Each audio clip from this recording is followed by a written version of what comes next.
Kalau di itu, klik modify, klik kanan, nah ini sudah pilih yang berubah. Nah, biasanya meeting satu atau enggak sama.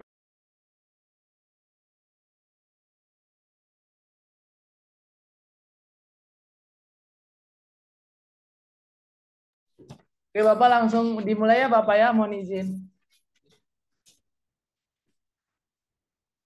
Assalamualaikum warahmatullahi wabarakatuh. Selamat pagi dan salam sejahtera bagi kita semua.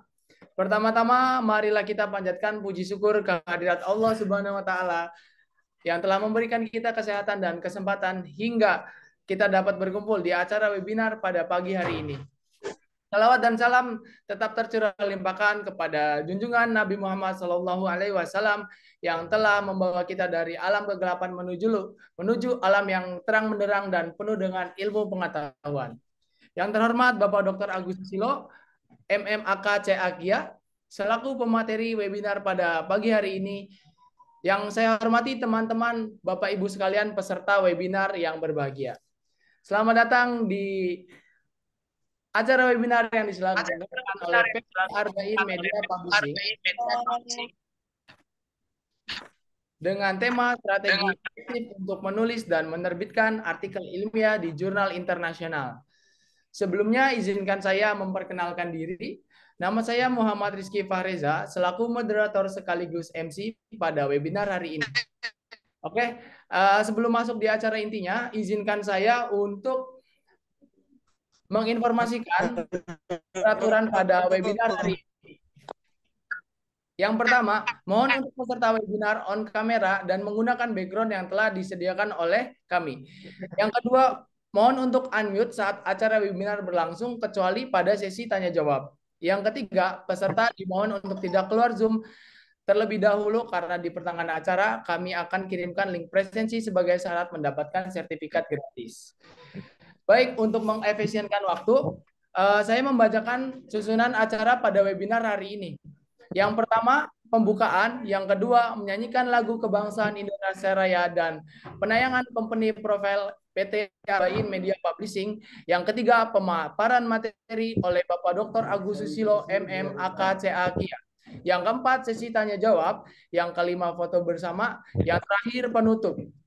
Oke, untuk mengefisienkan waktu, langsung saja sebelum acara ini dimulai, mari kita sama-sama ucap basmalah bersama. Bismillahirrahmanirrahim. Yang kedua, langsung ke acara dan penayangan company profile PT Arbain Media Publishing.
Arbain Publishing hadir menjadi solusi para akademisi untuk mempermudah publikasi karya ilmiah, mendukung kemajuan ilmiah dengan penerbitan jurnal berkualitas, untuk berbagi pengetahuan dan riset terbaru.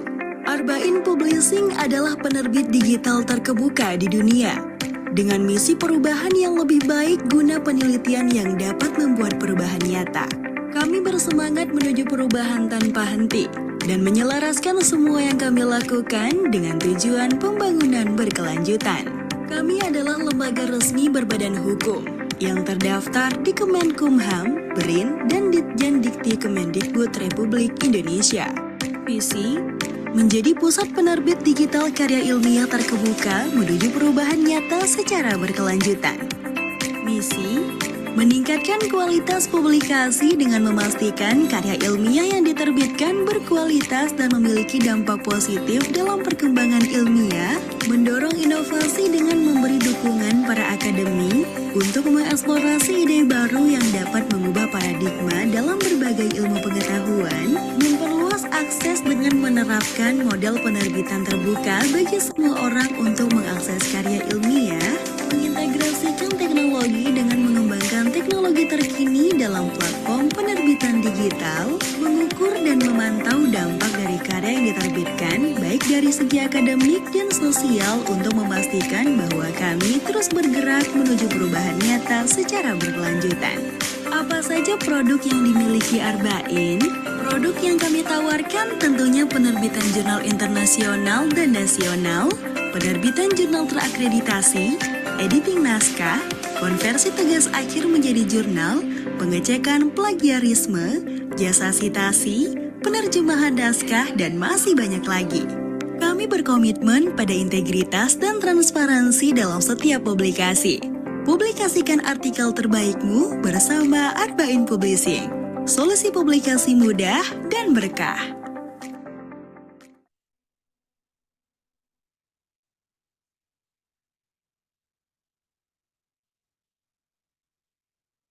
Masih mood, Mas. Mas Rizky masih mood. Baik, untuk acara selanjutnya, yaitu pemaparan materi dari Bapak Dr. Agus Susilo. Namun sebelum saya serahkan mikrofonnya kepada pemateri, izinkan saya membacakan CV pemateri kita.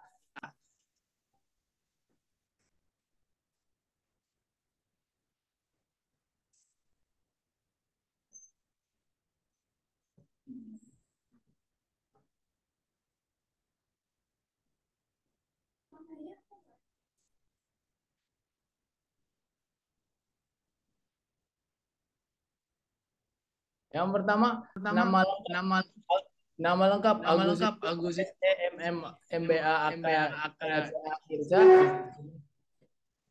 NIDN 0720086801, status Ubaya, pendidikan S1 akuntansi Ubaya, pendidikan S2 MM Prasetya Mujaya MBA American University, saat ini sedang menempuh program Doktor Ilmu Manajemen bidang kepakaran manajemen strategik. Nomor HP 081551299802, email a_susilo@staff.ubaya.ac.id, susilo.consulting@yahoo.co.id. Mata kuliah yang diampu, yang pertama auditing satu pemeriksaan akuntansi, yang kedua auditing lanjutan pemeriksaan akuntansi, yang ketiga analisa proses bisnis, yang keempat laboratorium praktek auditing, yang kelima auditing sistem informasi, yang keenam fraud audit, yang ketujuh pengantar aplikasi komputer, yang kedelapan sistem informasi akuntansi 1, yang kesembilan sistem informasi akuntansi 2, yang ke-10 akuntansi sektor publik, yang ke-11 simulasi bisnis. Organisasi profesi, anggota pengurus Ikatan Akuntan Indonesia Jawa Timur. Yang ke-9 status non-dosen. Partner Sistem Manajemen Mutu ISO KAP UHY dan Auditor Investigasi KAP UHY. Pengalaman penelitian dalam 5 tahun terakhir, tahun 2020, judul penelitian strategi dan inovasi digitalisasi koperasi simpan pinjam untuk menunjang kinerja dan pertumbuhan pendanaan Bapak langsung era industri 4.0. Pendanaan sumber mandiri langsung. Cek, langsung. Ini nggak kelihatan atasnya.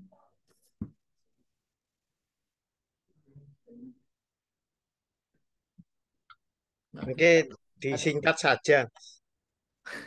Oke, Bapak. Ya, baik Bapak. Untuk acara berikutnya yaitu pemaparan materi dari Bapak Dr. Agus Susilo. Kami persilakan tempat dan waktunya, silakan. Terima kasih, Mas Rizky. Ya, Bismillahirrahmanirrahim. Assalamualaikum warahmatullahi wabarakatuh. Salam sejahtera untuk kita semua. Mohon izin untuk share PPT. Baik, Bapak.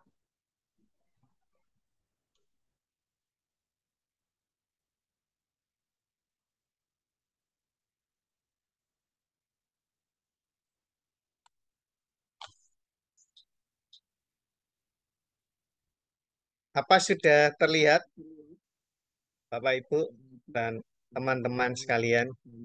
Sudah, Bapak. Sudah ya. Baik. Ya, eh mohon izin ya sebetulnya ini saya terima kasih kepada Arbain Publishing ya. Jadi sebetulnya Arbain ini membantu sekali publikasi ya. Cuma mungkin ini lebih tepatnya adalah sharing ya, sharing karena saya itu dulunya itu praktisi. Jadi baru 5 tahun, ya 5 tahun menulis dan juga menempuh gelar doktor untuk jadi dosen tetap di Universitas Surabaya. Jadi sebetulnya lebih tepatnya saya sharing saja ya. Ini kalau ada yang pengalaman dengan saya sungkan ini ya. Karena yang awalnya itu saya bergelut di dunia praktisi, kemudian baru terjun di dunia akademisi. Nah, ternyata akademisi tidak semudah dunia konsultan ya. Menangani klien itu bagi saya lebih mudah daripada menulis. Nah, dari situlah kemudian kita belajar banyak bagaimana membuat satu paper dan itu bisa publish ya. Ini yang kemudian kita berkenalan dengan Arbain Publishing ya. Jadi sebelum saya berkenalan, saya sudah 2 kali menerbitkan publikasi, tetapi masih belum internasional bereputasi, masih jurnal internasional eh, Kopernikus saja. Nah, tapi Kopernikus pun juga bagus ya. Jadi nilainya pun juga bagaimana nanti terhindar dari jurnal sharing saja. Eh, Jadi selama 5 tahun ini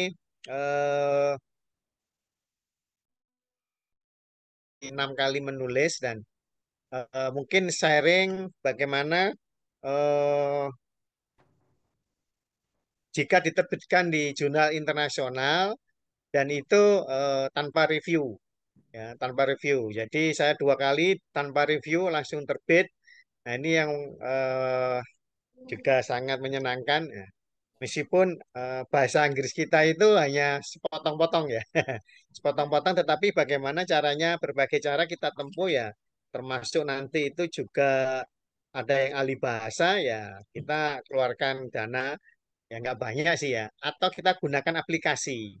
Selain ada di Google Translate, itu kan ada aplikasi-aplikasi yang membantu menerjemah. Oke, saya mulai saja. Jadi sebenarnya kan dalam publikasi dulu kualitas penelitian kita.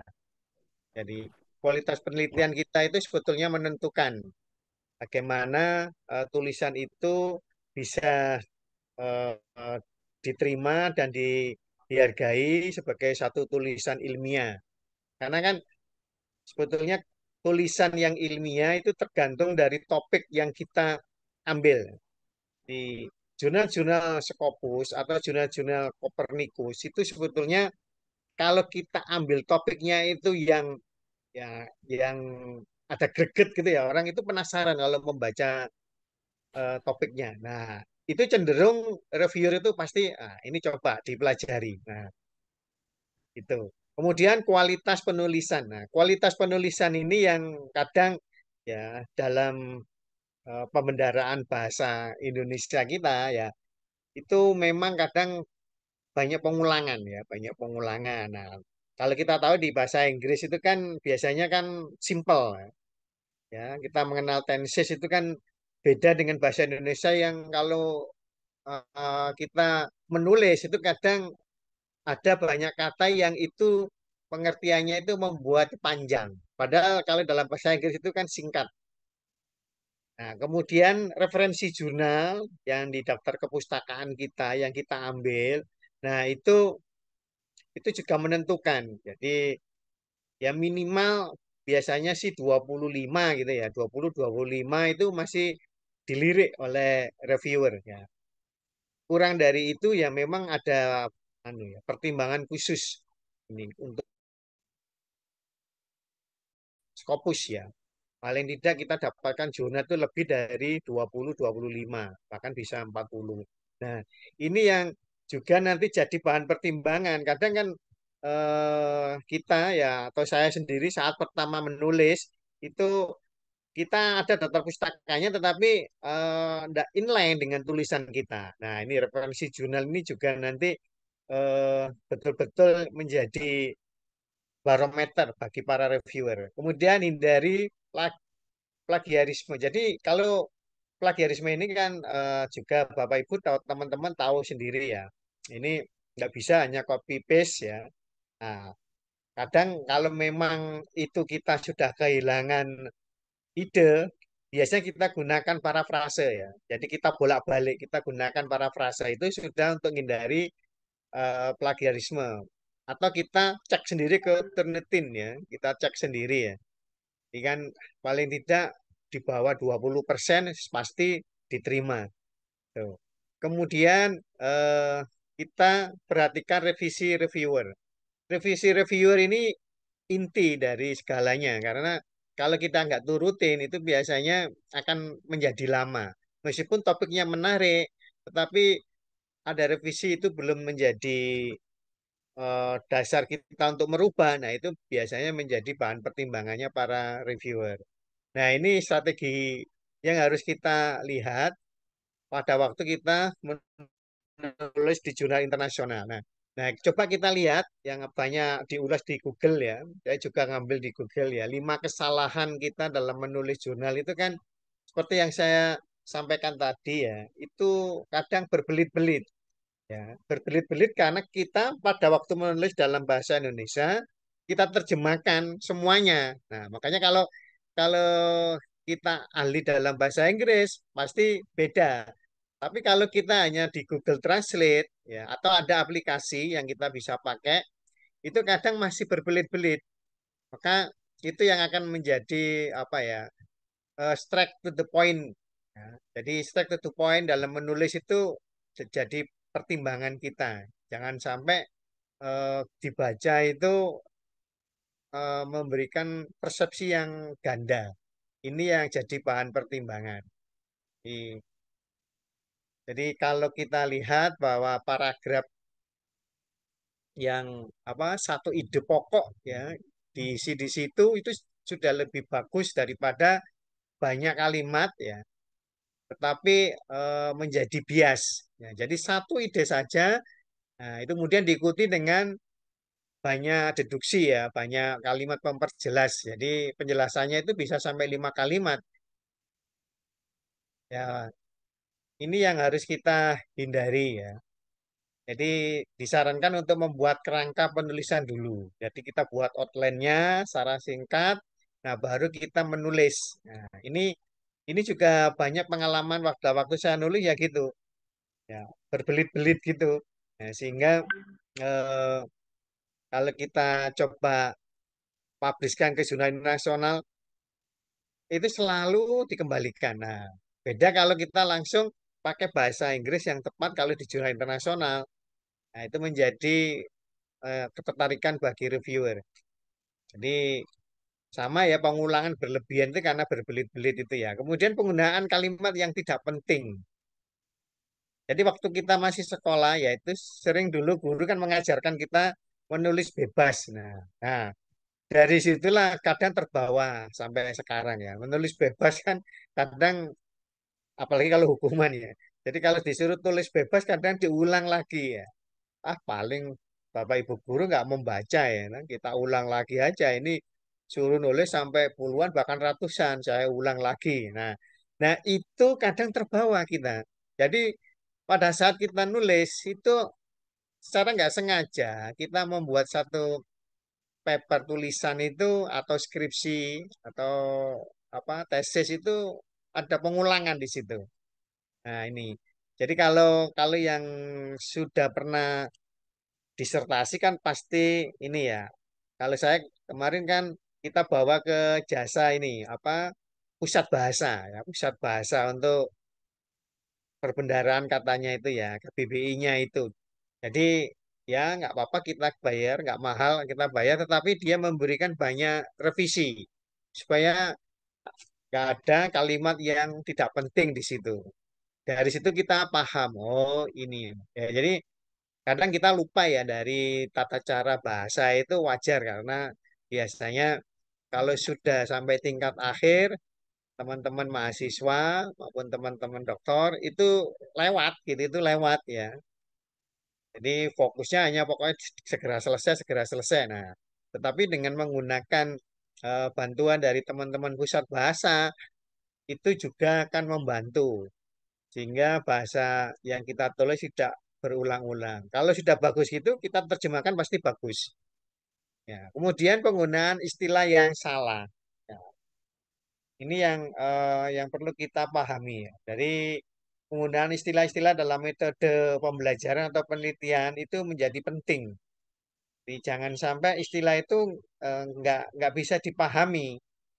Ya, contohnya adalah dalam bahasa Inggris ya, tidak ada istilah learning model. Adanya adalah metode atau strategik. Ya, learning model kan nggak ada. Adanya itu model strategik atau metode. Nah, itu adalah salah satu contoh. Kemudian kesalahan penerjemahan. Nah, ini ya, kadang juga ada agensi translate yang tidak paham. Karena kita, contohnya saya ambil di dunia ekonomi, ya dunia bisnis, ya. Nah, yang translatornya itu lebih taunya itu bahasa Inggrisnya adalah bahasa Inggris yang itu umum, sehingga ada bahasa-bahasa bisnis yang tidak dipahami. Nah, itu jadi masalah juga. Tapi kalau kita cari apa penerjemah yang bagus, nah itu juga membantu kita. Jadi biasanya teman-teman translator ini juga paham. Jadi apa ya 90% naskah yang kita translatekan sendiri itu kadang dirombak total oleh mereka. Wah, kita kan waktu itu pakai translate ya Google Translate ya. Kemudian kita bawa ke agensi, ternyata itu banyak pengulangan kata juga di situ. Karena apa? Dari awalnya pada saat kita mendesain dalam bahasa Indonesia itu belum betul-betul belum baku KBI-nya itu. Nah, itu yang akhirnya di bahasa translate Google-nya Google Translate itu bagus ya. Kalau pada saat kita tulis di situ itu tidak ada pengulangan ya, di situ. Ini double ya, ada suara yang masuk ya.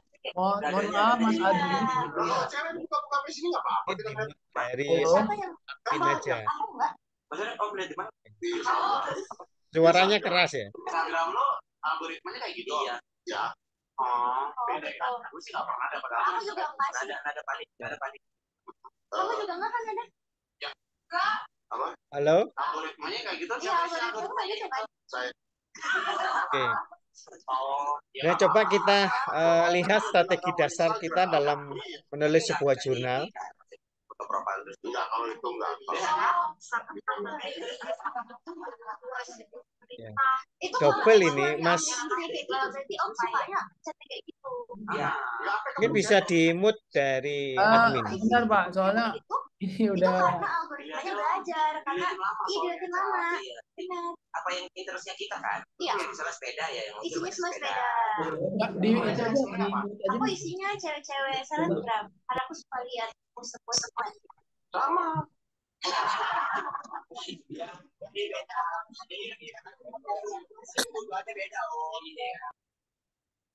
Nah, sudah. Ya, rasanya sudah ya. Iya, ini. Ya Bapak, silakan Pak lanjut lagi. Mohon maaf Pak. Oke. Ya, jadi kita coba lihat strategi kita dalam menulis jurnal, teman-teman ya.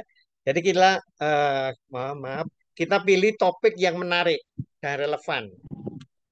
Ini menjadi dasar kita dalam menulis ya. Jadi pilih topik yang menarik dan relevan dalam bidang Anda. Ya, pastikan topik tersebut dapat memberikan kontribusi yang signifikan pada pengetahuan yang sudah ada.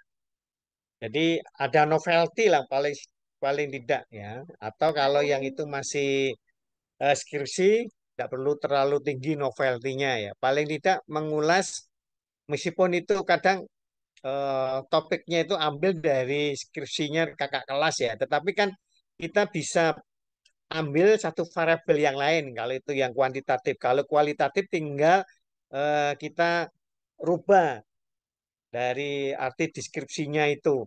Nah, kemudian objeknya juga berbeda. Nah, itu aja sudah menjadi dasar yang bagus dalam menulis. Ya. Kadang di ulasannya memang ada yang kita tambahkan. Jadi kita itu nggak mungkin ya kalau yang dari dasar S1 kadang atau S2 yang itu lebih banyak ke praktisi, kemudian itu harus ilmu yang betul-betul baru itu rasanya itu lama kalau kita buat tulisan. Paling tidak kita ambil satu topik yang sudah ada, kemudian kita coba beri variabel satu lagi, ya. Atau kita coba cari informan yang berbeda itu kalau kualitatif, yang itu punya ragam variasi yang sedikit berbeda. Itu sudah menjadi topik yang menarik ya untuk ditulis. Ya, jadi untuk mempercepat saja supaya tulisan kita itu cepat selesai dan bisa diterima dan tidak plagiat. Kemudian pelajari standar penulisan jurnal. Nah, jadi standar penulisan jurnal kadang eh, ada beberapa yang berbeda ya untuk apa? Untuk mengambil daftar pustaka itu kadang ada cara penulisan yang itu standarnya itu yang berbeda dengan yang ada di kampus kita. Nah, kita turuti saja buku panduannya kampus kita. Nah, itu standar-standar penulisan di jurnal itu kan modelnya kan gaya selingkung ya. Jadi lebih singkat, padat, dan itu memberikan makna yang dalam. Kalau kita yang membuat skripsi, tesis, dan disertasi itu kan lebih panjang ya. Tapi kalau sudah dibuatkan jurnal, itu kan biasanya kita rubah ke dalam bentuk selingkung. Ya, itu yang membuat arti bahwa standarnya itu harus kita pahami. Tapi yang fokus lagi adalah kita buat outline dulu. Ya, kita buat outline, kita buat kerangka, ya. Atau kalau memang sudah dalam, ya kita buat kerangka berpikir saja supaya tulisan kita itu langsung to the point. Nanti kita ambil buku mana atau jurnal mana yang untuk dimasukkan untuk pembahasan. Jadi itu yang membuat Belajar kita bahasa bisa Jepang ternyata. paham Bintang ya, tamunya untuk Jepang. nanti Oh. diterjemahkan ke dalam bahasa Inggris. Kemudian buatlah pendahuluan yang menarik. Satu reviewer itu fokusnya di latar belakang. Nah, kemudian reviewer yang satunya biasanya kan kita di review itu double ya. Jadi lead reviewernya itu ada dua biasanya ya. Jadi yang kedua itu pasti fokusnya di inti permasalahan. Tapi yang pertama itu latar belakang. Menarik enggak? Sehingga nanti masalah yang diangkat itu betul-betul memberikan masukan pada dunia penelitian ya atau dunia bisnis atau industri. Nah, pendahuluan ini penting. Jadi kita memang harus ambil problem-problem yang ada, kemudian kita ulas. Nah, dari latar belakang inilah nanti permasalahan itu akan kita munculkan. Jadi itu yang sangat penting dalam jurnal ya. Jadi topiknya yang harus singkat tetapi menarik. Ya. Terus kemudian kenapa kita ambil topik tersebut? Biasanya kan kita juga harus kasih penjelasan kenapa topik itu yang kita ambil. Nah, itu yang harus kita perhatikan.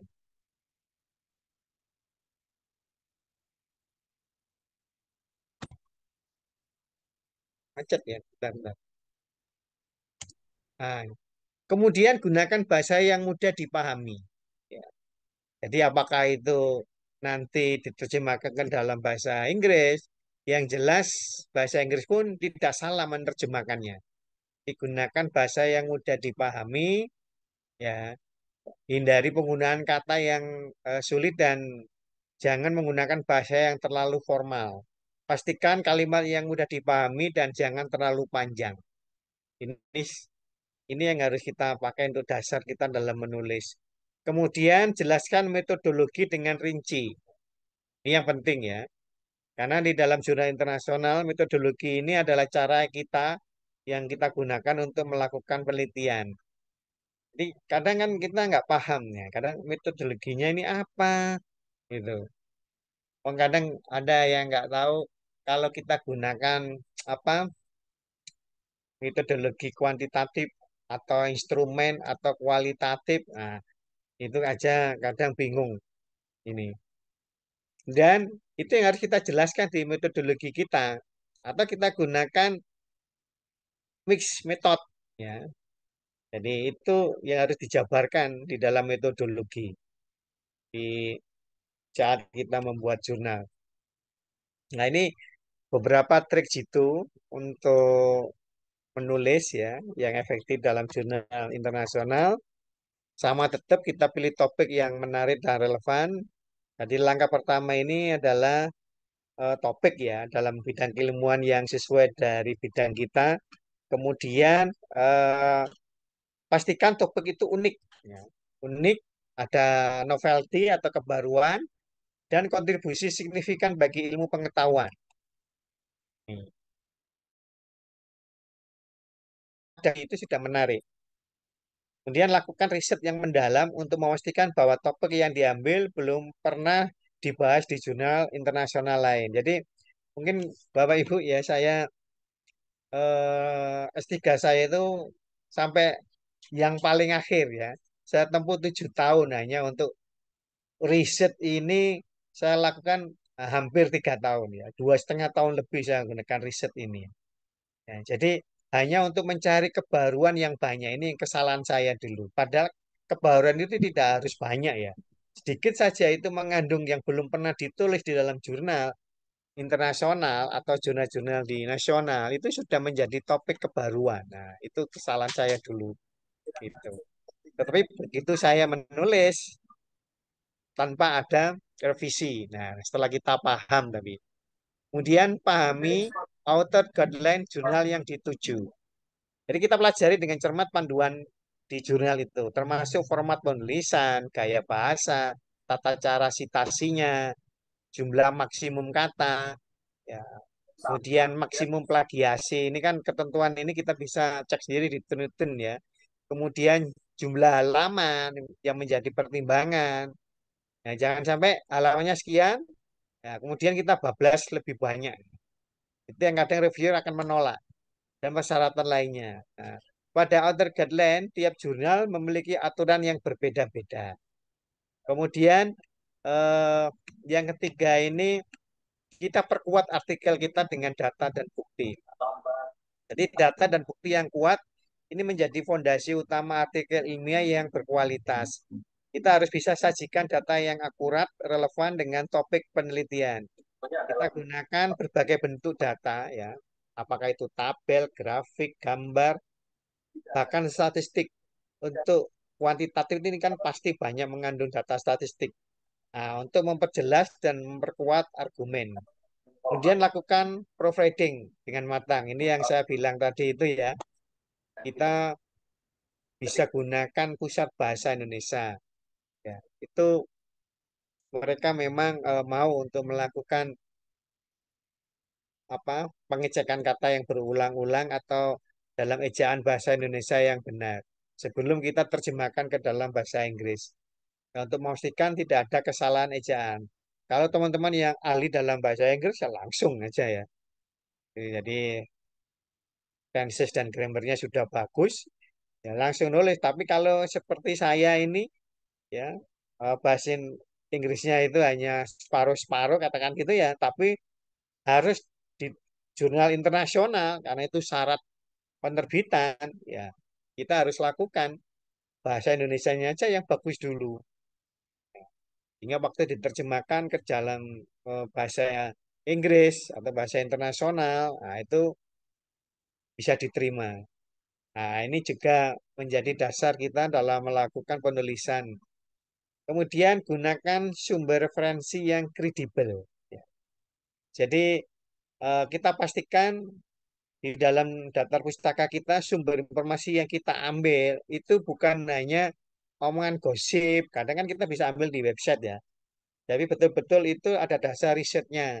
Atau kalau buku kan jelas ya. Tetapi yang kita ambil di artikel-artikel, apalagi ternyata yang kita ambil itu terkena jurnal predator.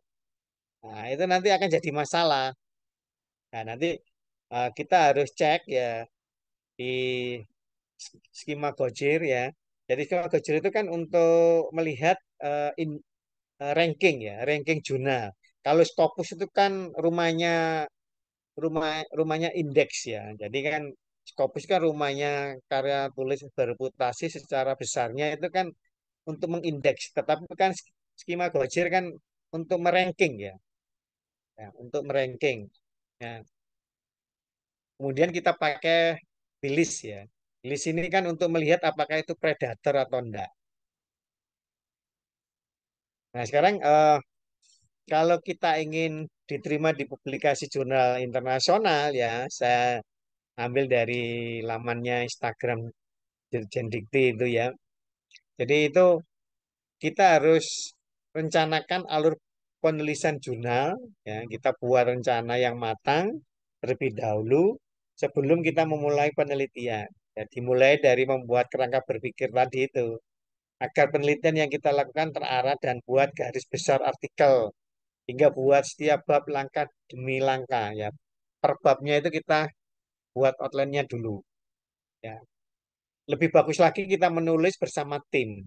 Ya, jadi itu pasti nanti ada banyak masukan ya. Tapi harus disepakati siapa penulis satu dan dua. Ini jadi masalah kalau kita sudah jadi dosen ya. Kalau nggak ada sepakat, karena kan biasanya penulis satu itu persentase nilainya lebih tinggi dari penulis dua atau penulis tiga. Nah ini yang perlu. Nah, tapi kalau hanya untuk supaya kita itu punya publish ya di jurnal Scopus, maka untuk dasar awalnya enggak apa-apa. Ya, kita jadi penulis dua atau tiga dulu, karena supaya kita punya indeks dulu. Nah, tapi nantinya ya kita harus bisa jadi penulis yang pertama. Ini kan masukan-masukan itu kan penting ya. Dulu pertama saya mulai jadi dosen, itu kan ada hibah ya dari Dikti untuk dosen pemula. Nah, saya banyak ide tetapi tidak bisa menyelesaikan. Nah, teman saya gabung. Tak selesaikan Pak. Nah, selesaikan saya. Nah, pada waktu itu saya masih jadi konsultan ya. Nah, saya hanya berhenti di apa metodologi belum sampai pembahasan. Nah, dia selesaikan sampai bab pembahasan. Nah, karena kita sibuk ke klien. Nah, kemudian setelah di review, ternyata kita dapat hibah ya. Hibah saat itu untuk desain pemula kan paling tinggi kan 15 juta ya. Nah, kemudian dia selesaikan. Nah, Pak, ini Cak balik enggak apa-apa ya. Saya yang di atas, nah, Bapak di bawah. Ini karena saya menyelesaikan. Oh ya, nah saya belum paham saat itu. Ya, padahal yang tanda tangan di dikti itu saya. Ya, nanti pertanggungjawaban diperiksa ya penulis ya saya karena saya yang tanda tangan. Tetapi untuk dipublish di jurnal, ternyata saya jadi penulis kedua karena nggak paham saat itu. Ya, nggak apa-apa lah. Karena waktu itu pokoknya dalam benak saya kan bagaimana mencairkan dana gitu aja. Ya, mencairkan dana dan sebagai pijakan awal kita ingin menulisnya.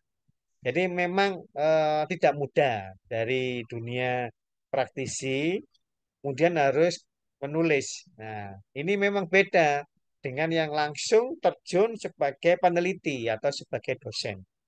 Nah, saya malang melintang di dunia konsultan itu lebih dari 25 tahun. Baru jadi dosen. Ini saya termasuk dosen baru, Bapak Ibu dan teman-teman ya.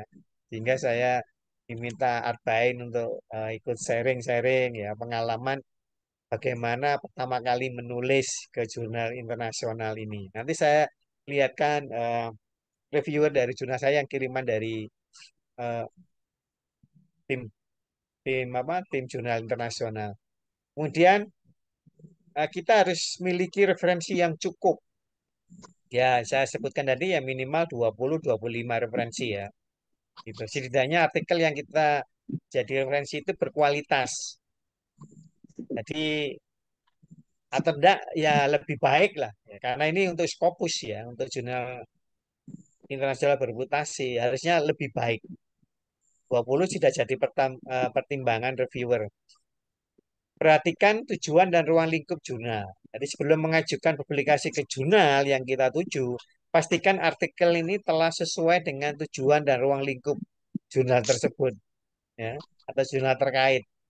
Nah, ini penting juga, ya, ruang lingkupnya yang kita ambil. Kan kadang publishnya ini cuma jurnal yang scientific ilmiah ya, yang beda dengan yang social science misalkan yang. Nah, itu harus kita lihat juga. Ini jurnal ini terbitkan apa kebanyakan. Nah, itu kita lihat ruang lingkupnya juga. Nah, yang terakhir sama yang saya sebutkan tadi, hindari jurnal predator. Ya, di lamanya Dikti itu sudah memberikan banyak artikel apa saja jurnal predator yang harus kita hindari. Arbain ini pengalaman untuk ngecek apakah itu predator atau enggak. Karena kita yang di dosen ini kalau sudah doktor, nah ini biasanya pengecekannya ke sana. Jangan sampai dipublish di jurnal Predator ini, atau abal-abal. Ya. Yang banyak jurnal-jurnal yang dari India itu juga banyak yang abal-abal itu ya. Yang pernah di berita kemarin, kalau nggak salah di LLDikti 7 ya, di Jawa Timur itu banyak profesor yang di situ menggunakan jurnal bereputasinya itu ada yang terkena predator.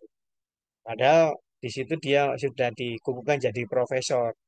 Atau lebih tragis lagi, ada oknum-oknum yang itu sampai ratusan juta ya, supaya bisa menjadi profesor. Ini yang buat apa ya kalau hanya padahal itu kan bukan gelar akademik ya, itu kan apa jabatan fungsional ya. Tetapi kan orang bangga dengan disebut profesor.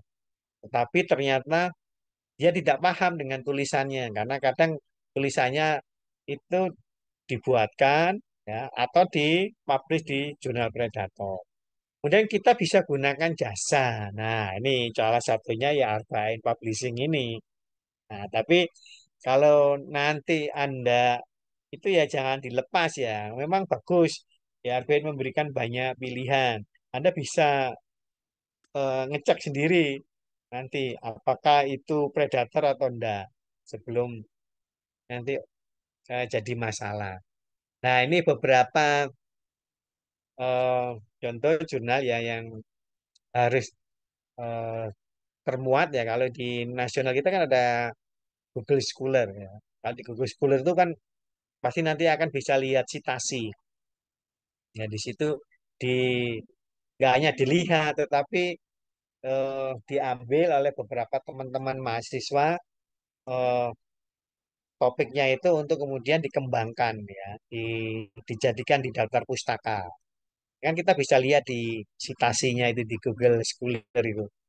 Ya, kemudian bisa cit faktor, opak plus, WCB, Edrilips ya, jurnal talk ataupun jurnal-jurnal lain ya, yang itu masih eh, terindeks Scopus ataupun eh, Copernicus.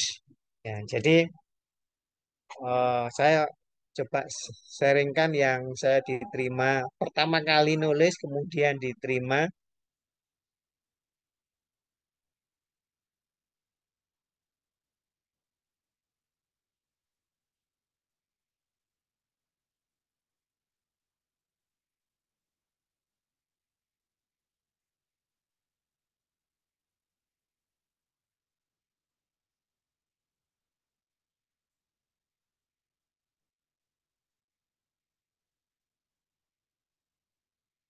Saya share contohnya, mana tadi ya? Dan saya siapin,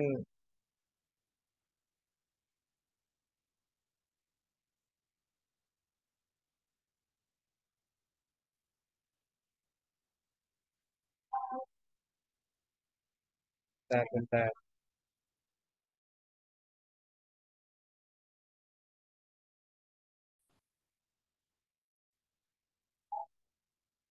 Nah, ya,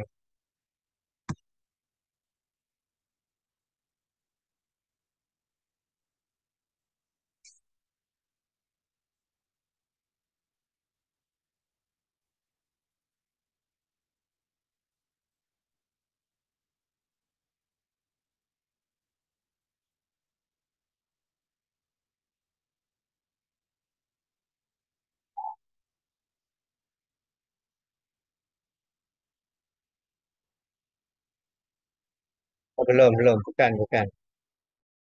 Saya masuk ke kiriman dari email aja. Tadi sudah saya siapin, oh, hilang. Saya tutup mungkin.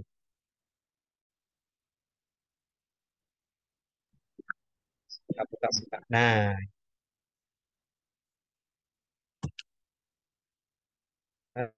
saya ambilnya. Halo, kok nutup lagi?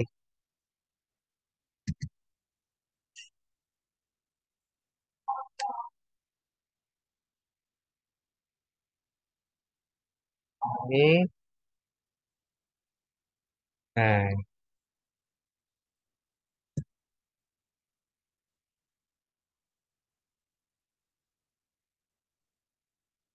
kelihatan teman-teman? Belum ada Bapak. Belum ya, bentar, bentar. Nah, ini udah masuk ya. Sudah Pak. Nah, ini saya kirim ke EA Jurnal ya. Ini jurnal Copernicus ya. Pertama kali nulis itu di jurnal yang terdaftar di Eropa, Amerika Jurnal. Ini terdaftar di 5 publikasi ya. Jadi kalau Copernicus pun kalau sudah terdaftar di 5 publikasi itu lumayan ya diakui gitu. Nah, ini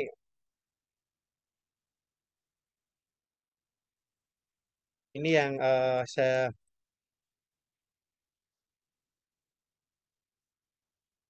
di aduh mana tadi. Bentar, saya hilang lagi.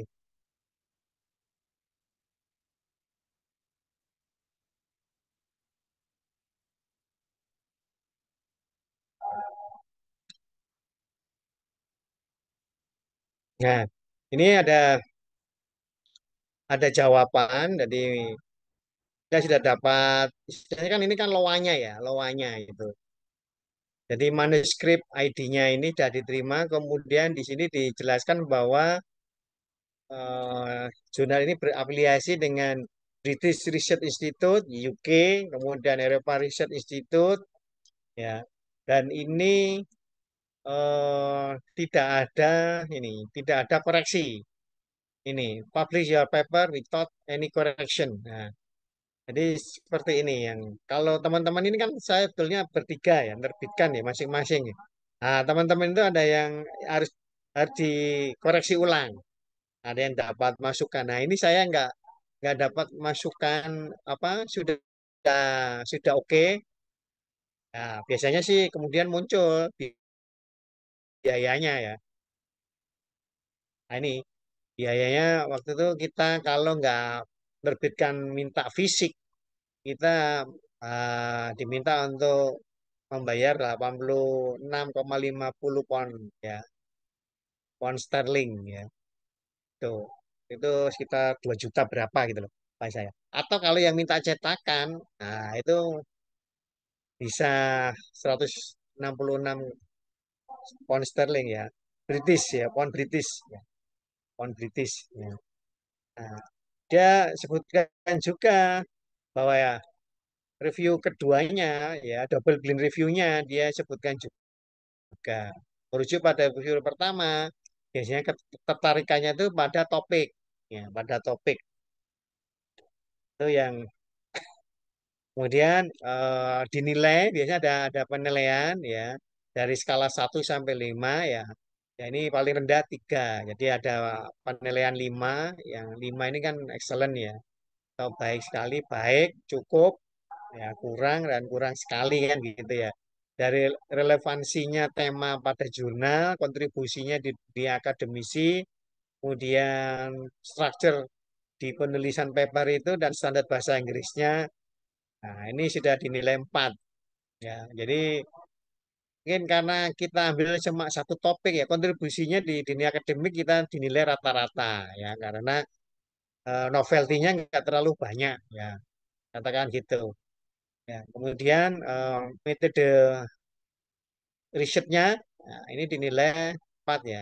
Jadi kadang kan teman-teman kan bingung di metode memang. Metode ini kan kita harus pahami antara beda apa? Beda kualitatif dan kuantitatif ya. Jadi sebetulnya kan ini ya ada 6 perbedaan ya yang mungkin perlu kita pahami ya. Jadi kadang cara memandang fakta ya. Kalau di kualitatif itu kan memandang fakta atau kebenaran istilahnya ya. Itu kan objek penelitiannya kan apa di luar ya. Peneliti harus netral, tidak memihak apapun yang ditemukan di lapangan itulah fakta. Nah, kalau yang penelitian kualitatif ini berangkat dari teori. Teori kemudian ke data, dari teori ke data.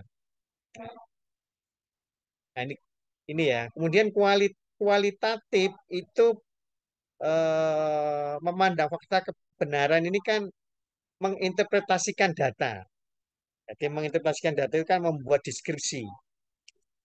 Tapi kalau yang kuantitatif kan apa yang sudah diukur di situ ya ya sudah berpengaruh atau tidak berpengaruh kan gitu kasarnya ya. Ada hal kompleks yang tidak bisa sekedar dijelaskan oleh angka ya. Kalau kuantitatif kan angka, tetapi ada kualitatif memandangnya itu perlu penjelasan lebih ya argumentasi. Jadi saat saya dulu S1 ya S2 karena orang akuntansi itu lebih banyak kualitatif ya. Jadi lebih banyak penjelasan. Nah, itu identik dengan sekarang saya kan juga akuntan ya. Jadi akuntan itu tidak hanya sekedar ngomong bahwa ini wajar WTP, sekarang kan wajar tanpa modifikasi, ganti istilah lagi. Ada wajar dengan catatan atau wajar dengan modifikasi sekarang. Nah, itu perlu penjelasan. Masa ya gitu toh? Nah, biasanya perusahaan kan minta dijelaskan kenapa dan bagaimana, apa dampaknya. Jadi kalau kalau kita bicara yang biasanya kita pakai 5W1H itu ya, nah itu dijabarkan. Nah, itu lebih ke kualitatif. Nah, itu yang tidak bisa hanya dijelaskan angka, tapi perlu penjelasan. Tidak hanya apakah hipotesa itu diterima atau ditolak berdasarkan angka tadi, tetapi harus ada penjelasannya. Nah, itu yang tetapi pada saat saya S3, saya berlari ke kuantitatif ya. Dan itu apa ya, untuk mempermudah saja ya, karena kan membuat narasi yang panjang di penelitian disertasi itu luar biasa nanti penjelasannya. Tapi kalau kuantitatif, nah ini kan ada ukurannya yang itu sudah nggak terlalu panjang. Jadi data yang kemudian dijelaskan oleh teori yang relevan. Nah, kadang kita menghasilkan satu teori baru untuk menguatkan teori yang sudah ada. Itulah kualitatif. Kalau kuantitatif dasarnya teori, ya kita ukur. Tapi kalau kualitatif, ini bisa muncul teori baru. Kadang dari sisi pengumpulan data. Ya, pengumpulan data kuantitatif itu dilakukan kan kita menggunakan instrumen penelitian yang tes ya, kuesioner, ya. Kemudian dikonversi menggunakan apa kriteria. Ya, kadang eh, ditentukan juga banyaknya sampel penelitian yang kita libatkan. Nah, kalau kualitatif enggak. Ya, kualitatif satu informan aja itu bisa jadi bahan penelitian. Jadi penelitian yang kualitatif ini kan fokusnya kan tidak diukur oleh hitam putih kebenaran. Sehingga pada penelitian kualitatif, peneliti ini mengorek data sedalam-dalamnya. Ya, atas satu atau dua hal tertentu saja. Nggak harus banyak. Sehingga kualitas penelitian kualitatif tidak terlalu ditentukan oleh banyaknya sampel yang kita libatkan. Tapi kan seberapa dalam ya kita meneliti atau menggali informasi yang spesifik itu. Kemudian dari analisis data ya, istilahnya itu analisis data. Jadi kalau kuantitatif, analisis, analisis maksud saya ya, nah, itu penelitian kuantitatif dilakukan untuk menjawab hipotesa, itu jelas ya. Karena data numerik yang sudah terkumpul, kemudian dianalisis dengan menggunakan statistik. Bisa menggunakan SPSS, bisa menggunakan SEM, bisa menggunakan PLS. Ya, nah ini tergantung dari penelitinya. Nah, hasilnya pasti mutlak. Ya, sebetulnya itu pun bisa diakalin sih untuk mendapatkan hasil mutlaknya. Ya, kemudian menerima hipotesa atau menolak hipotesa. Nah, instrumen penelitiannya itu alat untuk mengumpulkan data. Kalau kualitatif, tidak dimulai dari hipotesa, melainkan bermula dari rumusan masalah itu. Jadi rumusan masalah itu kemudian diinterpretasi peneliti dengan menentukan hasil akhir. Karena peneliti kan, peneliti itulah instrumennya ya. Peneliti itu merupakan instrumen utamanya yang punya hak menentukan arah. Ya. Kemudian yang keempat itu representasi data. Jadi dari kuantitatif itu kan biasanya penelitian kuantitatif dipresentasikan dalam bentuk hasil perhitungan matematis ya. Nah, jadi kita tahu dan diukur di situ. Nah, itu kemudian ditentukan oleh validitas, reliabilitas instrumen ya.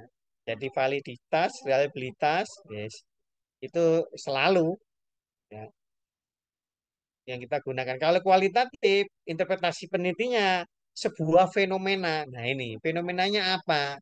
Sehingga laporan penelitian lebih banyak mengandung deskripsi, penjelasan. Mengapa peneliti itu harus benar.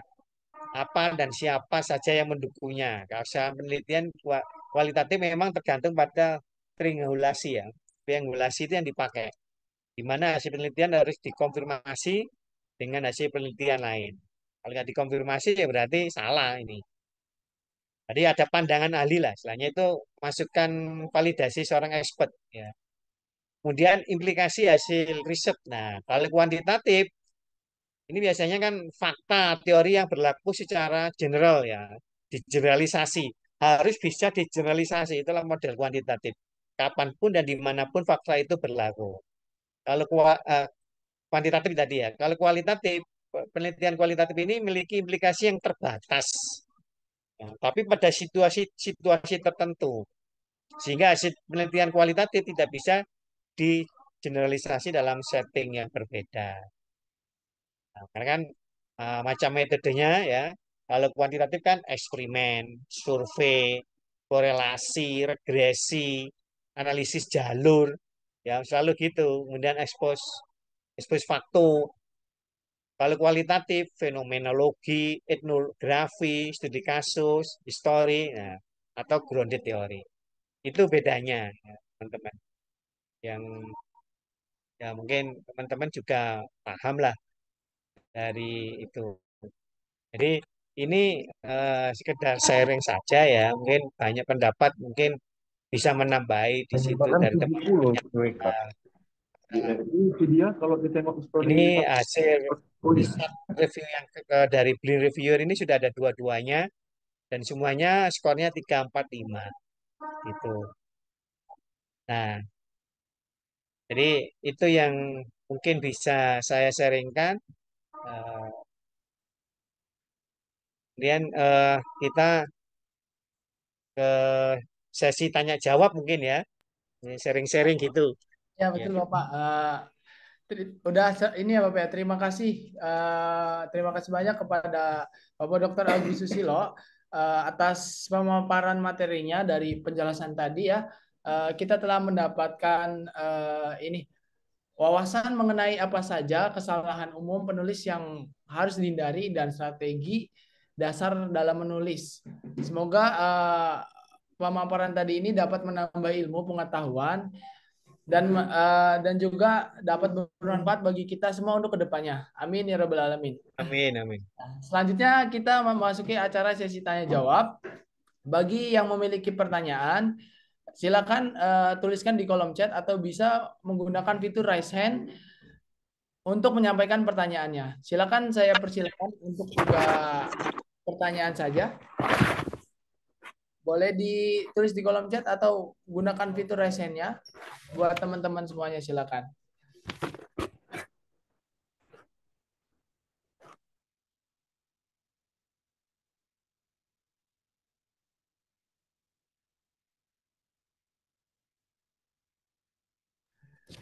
Silakan barangkali ada yang mau bertanya teman-teman barangkali.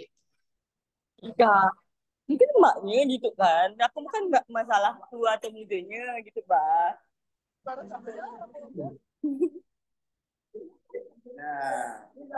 Iya.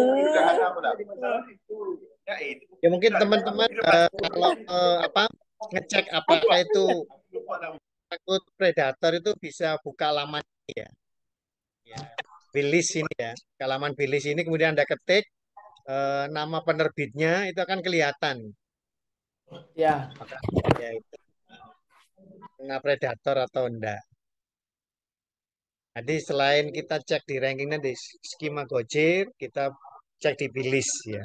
Banyak juga ya penerbit itu yang sudah terindeks Scopus, tetapi akhirnya dia kena juga dilihat dari bilis ini karena banyak yang diambil secara sembarangan ininya apa referensi jurnalnya akhirnya tadinya ndak jadi masuk predator. Tuh. Oke, baik. Barangkali udah merasa cukup semua ya teman-teman semua dengan penjelasan dari Bapak Dr. Agus ya. Eh, sebelum sebelum acara ini berakhir ya, kita langsung akan membacakan ini. Bapak ada giveaway buat para peserta. Buat para peserta akan ada giveaway ya.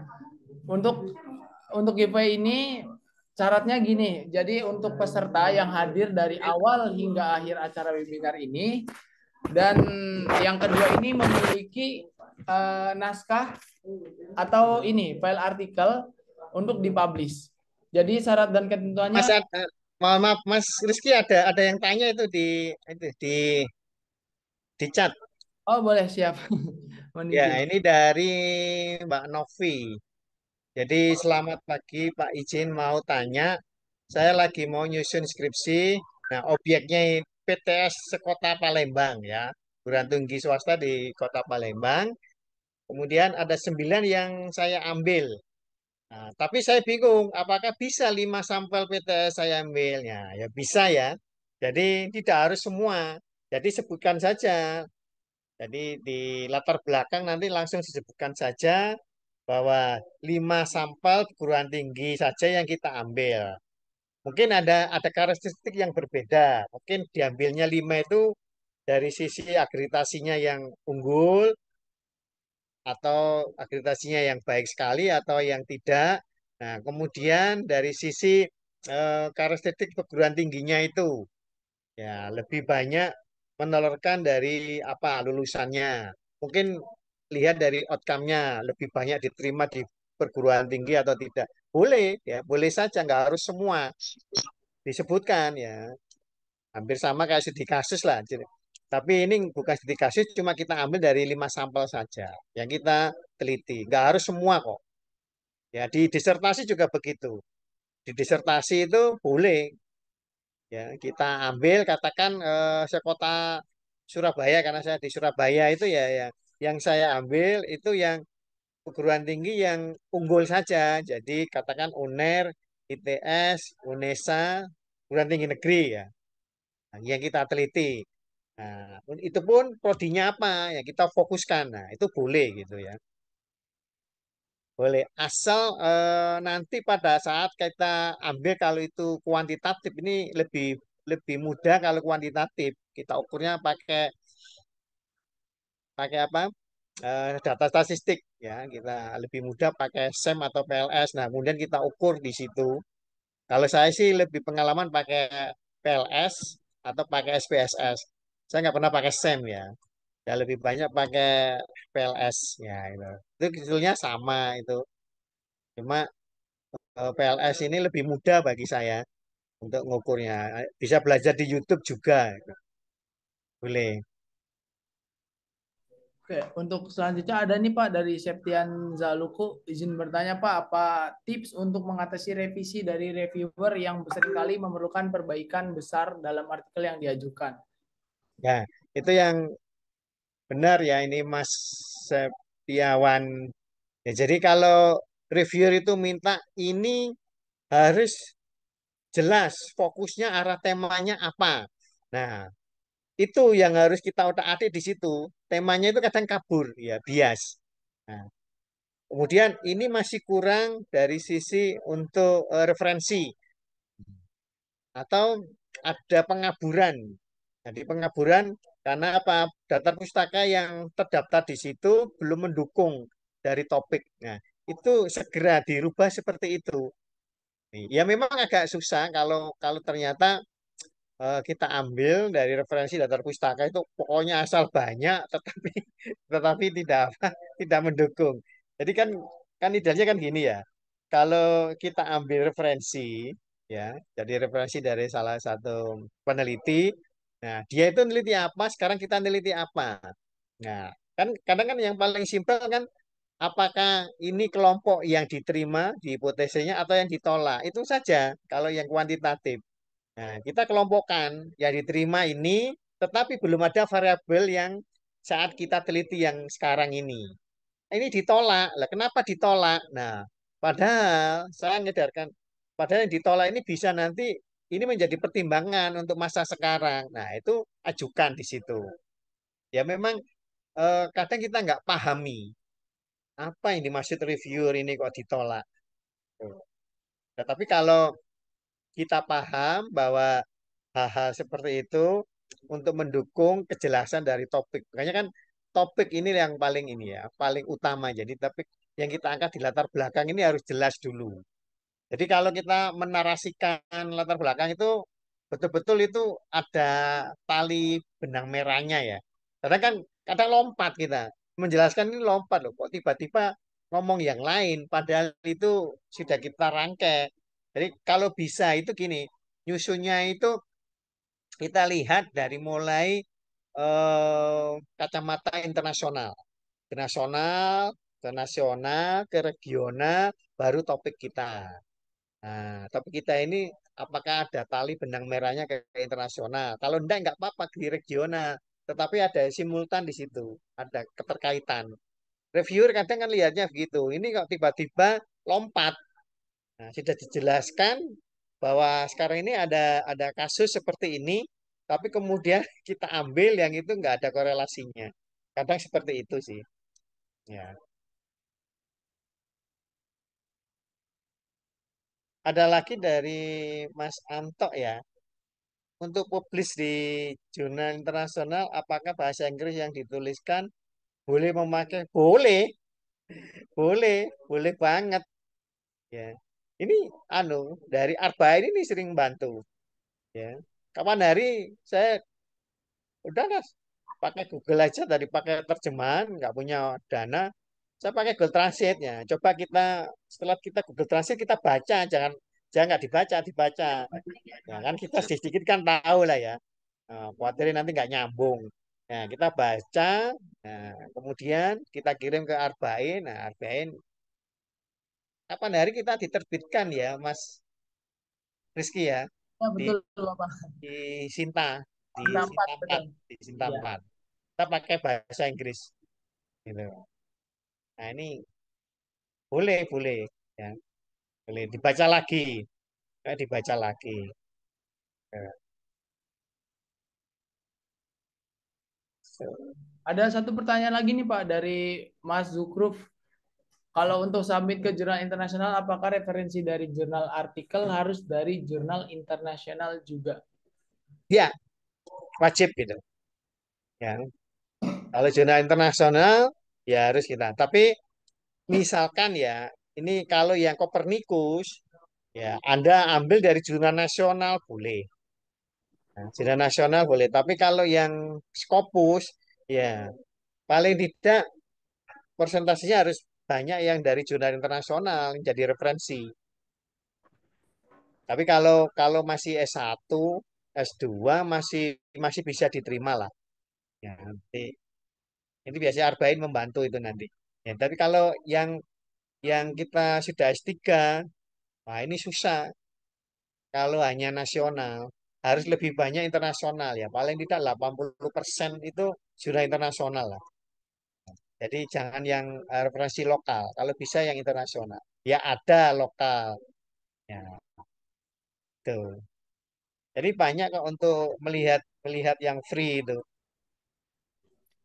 Oke, siap Bapak. Terima kasih Bapak. Ya. Terima kasih atas Nah, jawabannya yang sangat memberikan solusi yang praktis. Semoga jawaban yang diberikan dapat membantu teman-teman ya untuk mempersiapkan artikel ilmiahnya. Terima kasih juga kepada para peserta yang telah aktif berpartisipasi dalam sesi tanya jawab ini.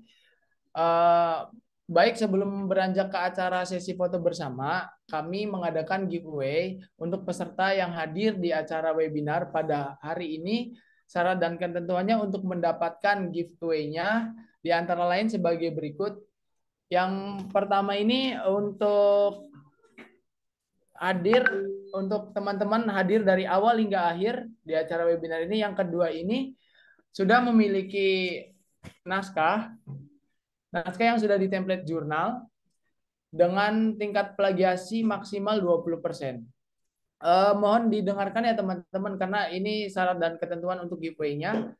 Jadi yang pertama ini satu naskah harus sudah di template di jurnal dengan tingkat plagiasi maksimal 20%. Yang kedua, naskah artikel dikirim via nanti akan dikirimkan via WhatsApp. Bisa dikirimkan via WhatsApp, nanti nomornya ada di grup webinar ya teman-teman. Yang ketiga ini harus memberi ulasan di Google untuk Arbain Publishing sendiri dan harus follow TikTok, follow Instagram, dan follow YouTube-nya Arbain Publishing. Yang keempat ini naskahnya akan naskah yang sudah layak akan diberikan LOA maksimal 1-2 minggu. Untuk kelimanya ini tahap submit hingga publish itu 100% gratis ya teman-teman. Jadi yang terakhir ini naskahnya akan diterbitkan di Jurnal Nasional ISSN. Jadi untuk giveaway-nya syarat dan ketentuannya seperti itu.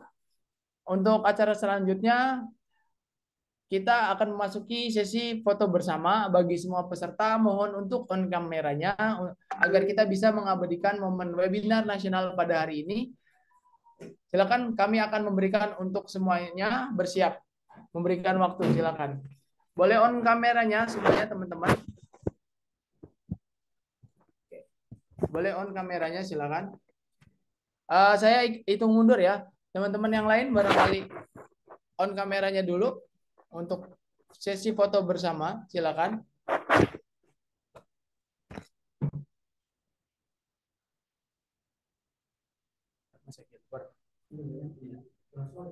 Tiga, dua, satu. Oke, sekali lagi teman-teman. 3, 2, 1. Oke.